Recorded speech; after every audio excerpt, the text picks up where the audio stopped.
average, a typical interior painting project ranges anywhere from $2,000 to $1,000, and there are a lot of variables that go into estimating a project accurately.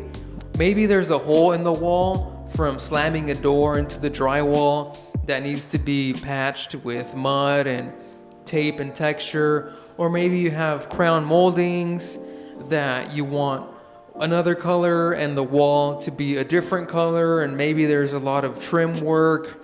Maybe you want stain there, or maybe you want to paint a couple of doors, or there's a heavy preparation that needs sealant and putty.